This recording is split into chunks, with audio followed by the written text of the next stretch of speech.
एक समान वृत्तीय गति, यूनिफॉर्म सर्कुलर मोशन। ठीक है, इसके बारे में हम लोगों ने गहन अध्ययन कर चुके हैं पिछले चैप्टर में। ठीक है ना। जब कोई वस्तु एक समान चाल से वृत्ताकार मार्ग पर गति करती है तो उसकी इस गति को एक समान वृत्तीय गति कहते हैं। जैसे कि पंखे के ब्लेड की नोक की गति। ठीक है ना। रस्सी के एक सिरे पर पत्थर बांधकर रस्सी को घुमाए तो पत्थर की गति। ठीक है ना। सभी को पता है कि एक समान वृत्तीय गति क्या होता है। जब वस्तु एक समान चाल से वृत्ताकार पथ में गति करे तो उसकी इस गति को एक समान वृत्तीय गति कहते हैं। ठीक है ना। अब इसमें हम लोगों ने देखा है कि वृत्तीय गति में क्या उत्पन्न हो जाता है, त्वरण। ठीक है ना। वेग का परिमाण तो नियत रहता है, वेग का परिमाण, परंतु दिशा अलग अलग रहती है। ठीक है ना। दिशा जो है भिन्न भिन्न होती है या डिफरेंट होती है। तो इससे क्या है, वृत्तीय गति करने वाला कण जो है त्वरित हो जाता है। ठीक है ना। अब त्वरण आ गया मतलब उसके साथ क्या शब्द जुड़ जाएगा, बल। ठीक है ना। कोई वस्तु स्थिर है तब उसमें त्वरण क्या होगा, कोई वस्तु स्थिर है तो उसमें त्वरण होगा 0। एक समान गति कर रहा है, एक समान वेग से गतिशील है तो भी त्वरण क्या होता है, 0 होता है। ठीक है ना। जब वेग में परिवर्तन होगा, कब होता है वेग में परिवर्तन, जब क्या लगाया जाए जी, बल लगाया जाए। वेग में परिवर्तन तभी होता है जब क्या लगाया जाए, बल लगाया जाए। अब वेग में परिवर्तन मतलब त्वरण। ठीक है, त्वरण या कह सकते हैं कि त्वरण तभी उत्पन्न होता है जब बल लगाया जाए। तो वृत्तीय गति करने वाला कण त्वरित हो रहा है तो उस पर क्या लग रहा है जी, बल लग रहा है। ठीक है ना। तो वृत्तीय गति जो है कर रहा है यदि कोई कण, तो उस पर त्वरण जो है केंद्र की ओर कार्य करता है। किस ओर, केंद्र की ओर। ठीक है ना। तो जिस दिशा में त्वरण होता है उसी दिशा में बल भी कार्य करता है। ठीक है ना। हमको समझ में आया, वस्तु स्थिर है तो त्वरण 0, एक समान वेग से गतिशील है मतलब त्वरण 0। वेग में परिवर्तन कब होता है, जब बल लगाया जाता है। ठीक है, अर्थात वस्तु त्वरित तभी होती है जब उस पर बल लगाया जाए। ठीक है ना। तो हम लोगों ने देखा वृत्तीय गति में गति कर रहा कोई कण त्वरित हो जाता है। त्वरित हो रहा है मतलब उस पर बल लग रहा है। ठीक है ना। और किस दिशा में लग रहा है, जिस दिशा में त्वरण होता है उसी दिशा में बल लगता है। ठीक है ना। तो त्वरण को हम वृत्तीय गति में क्या कहते हैं, अभिकेंद्रीय त्वरण, और बल को क्या कहेंगे, अभिकेंद्रीय बल। ठीक है ना।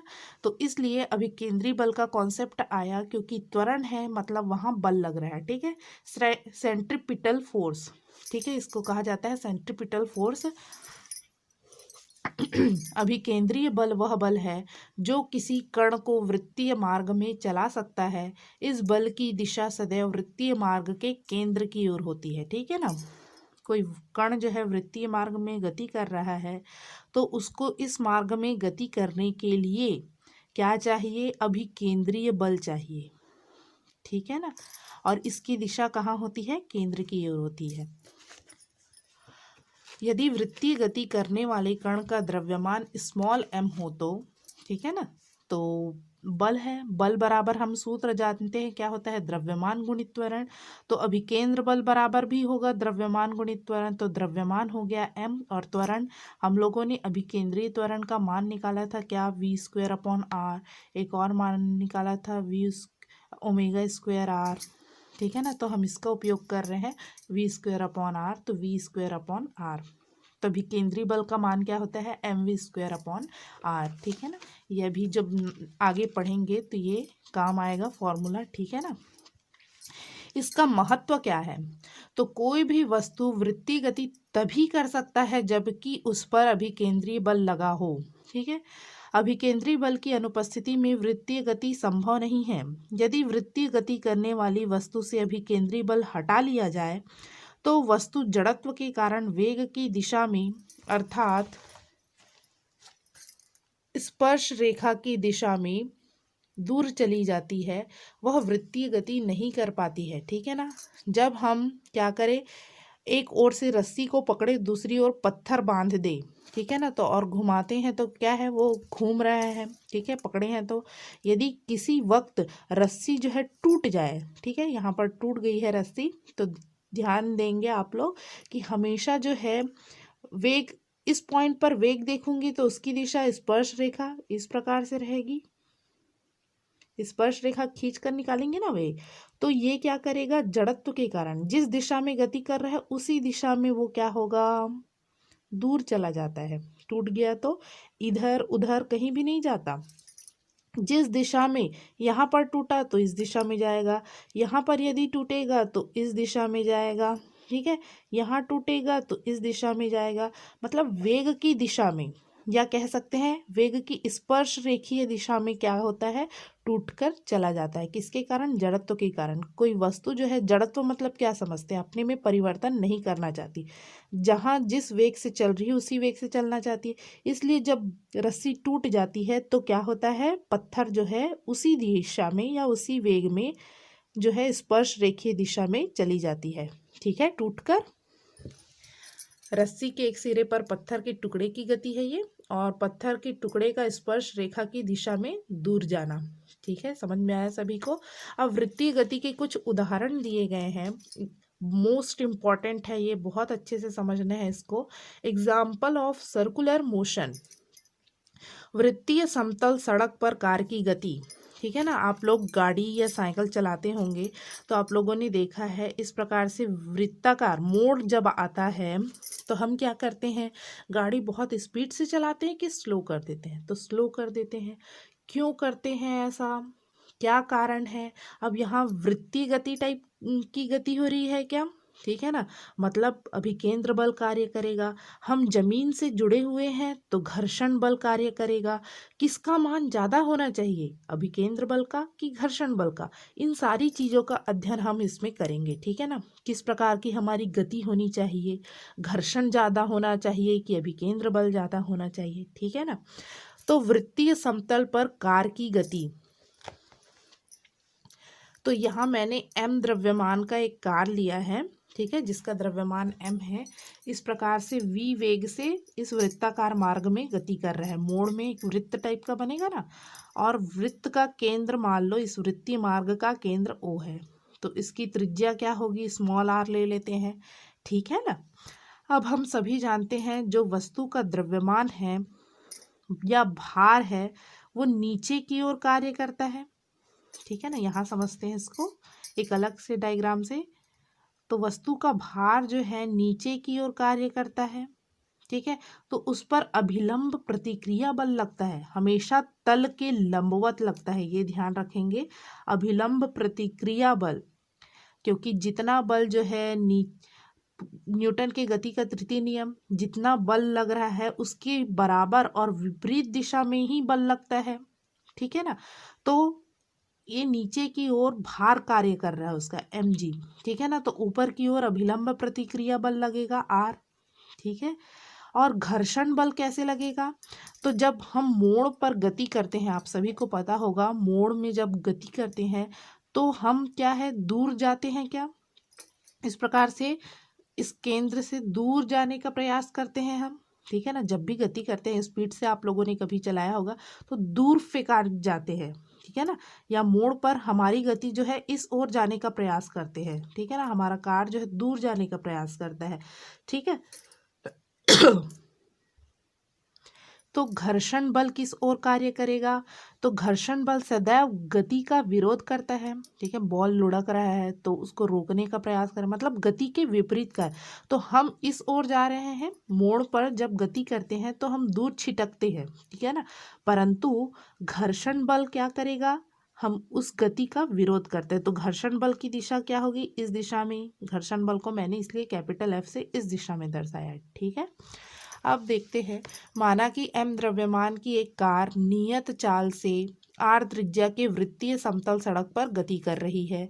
इस स्थिति में कार पर निम्नलिखित बल कार्य करते हैं, ठीक है। कौन कौन सा बल कार्य करेगा, कार का भार mg नीचे की ओर कार्य करता है, ये द्रव्यमान गुणित त्वरण हो गया ना, बल बन गया ये, ठीक है। तो कार का भार mg नीचे की ओर कार्य करता है। यह भार जमीन की अभिलंब प्रतिक्रिया r द्वारा संतुलित होता है। ठीक है ना, अभिलंब प्रतिक्रिया r द्वारा संतुलित होगा। ठीक है, तो mg बराबर r हो गया। ठीक है, ये दोनों एक दूसरे को संतुलित कर रहे हैं। अब वृत्तीय गति कर रहा है हमारा कार, तो क्या लगेगा जी, अभी केंद्र बल लगेगा। उसकी दिशा कहाँ होगी, केंद्र की ओर होगी, mv²/r। ठीक है, यह अभिकेंद्र बल टायर और जमीन के मध्य घर्षण से प्राप्त होगा। इसको अभिकेंद्र बल कार को कहाँ से मिलेगा, जब जमीन और टायर के बीच घर्षण से इसको अभिकेंद्र बल मिलेगा। जितना घर्षण होगा उतना ही अभिकेंद्र बल इसको प्राप्त होगा। ठीक है ना, अब इस अभिकेंद्र बल को कितना होना चाहिए, आगे देखते हैं हम।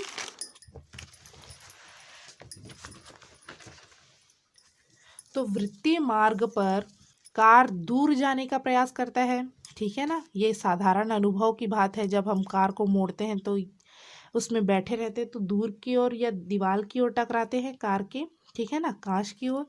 तो अतः घर्षण बल वृत्तीय मार्ग के केंद्र की ओर कार्य करेगा, अंदर की ओर कार्य करता है। माना घर्षण बल कैपिटल F तथा स्थैतिक घर्षण गुणांक μs है। ठीक है, तो जब घर्षण बल हम लोगों ने पढ़ा था तो देखे थे बल F बराबर होता है μs इंटू r। ठीक है ना, और r बराबर क्या है, mg है।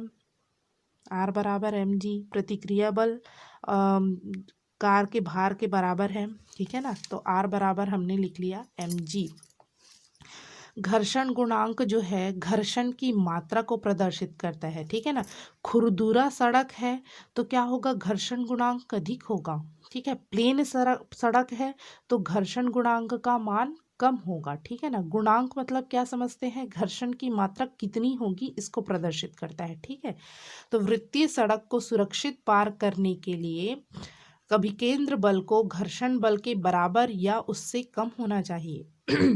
अभिकेंद्र बल को, ये है अभिकेंद्र बल, तो घर्षण बल से कम होना चाहिए या तो ज्यादा से ज्यादा उसके बराबर हो सकता है। ठीक है ना, अभिकेंद्र बल की दिशा इस ओर है, mv²/r। ठीक है ना, यदि अभिकेंद्र बल का मान ज्यादा हुआ तो हमारा कार क्या होगा, अंदर की ओर आ जाएगा। ठीक है, अभिकेंद्र बल का मान क्या होगा, ज्यादा होगा तो हमारा कार अंदर की ओर आ जाएगा। ठीक है ना, और घर्षण बल से ज्यादा हो गया तो घर्षण ही नहीं रह पाया तो अभिकेंद्र बल के कारण क्या है, कार अंदर की ओर चला जाएगा। ठीक है ना, तो इसीलिए अभिकेंद्र बल घर्षण बल के बराबर होना चाहिए। mv²/r is less than equal to f। ठीक है, मान रख दीजिए, तो mv²/r is less than equal to μs mg। ठीक है, m से m कैंसिल हो गया, v² बराबर less than equal to r इधर चला गया, μs rg, तो v is less than equal to √μs rg। v maximum कितना हो जाएगा, √μs rg। समीकरण 2 से वेग की अधिकतम सीमा को प्रदर्शित किया गया है, लेस देन इक्वल टू अधिक से अधिक। ठीक है ना, जिससे कार वृत्तीय मोड़ को सुरक्षित पार कर सके। तो हमारा वेग कितना होना चाहिए, मैक्सिमम √μs rg होना चाहिए। ठीक है ना, तो वृत्तीय सड़क पार करते समय यदि वेग हमको ज़्यादा है, वेग हमारा ज़्यादा है, ठीक है, वेग अधिक है, तो त्रिज्या का मान भी अधिक होना चाहिए। ठीक है ना, इसलिए मोड़ जब भी पार करते हैं तो इस प्रकार से इसकी त्रिज्या जो है ज़्यादा होनी चाहिए, तब ज़्यादा वेग से पार करेंगे। ठीक है ना, एकदम से यहाँ से फटाक से एकदम मोड़ देंगे तो क्या होगा, अभिकेंद्र बल का मान बढ़ जाएगा। ठीक है ना, और वेग भी ज़्यादा है तो अभिकेंद्र बल का मान बढ़ जाएगा। इसलिए अभिकेंद्र बल का मान कम हो, इसके लिए हमको क्या चाहिए, mv²/r है ना, तो r का मान जितना ज़्यादा होगा अभिकेंद्र बल उतना कम होगा। इसलिए ज़्यादा त्रिज्या बनाते हुए हमको मोड़ना चाहिए। ठीक है, वृत्तीय सड़क को, इसका ध्यान रखेंगे सभी। ठीक है, तो इस प्रकार से ये वृत्तीय सड़क पर, समतल सड़क पर कार की गति के लिए अभिष्ट व्यंजक है। ठीक है, कभी कभी क्या होता है, जब सड़क गीली रहती है तो घर्षण बल क्या हो जाएगा, घर्षण कम हो जाएगा। या सड़क बहुत ही चिकना है तो घर्षण का मान कम हो जाता है, तो अभिकेंद्र बल का मान बढ़ जाता है, इसलिए हम क्या होते हैं, फिसल जाते हैं। ठीक है, पर्याप्त घर्षण बल होना चाहिए। ठीक है, ये हमको समझ में आया। ठीक।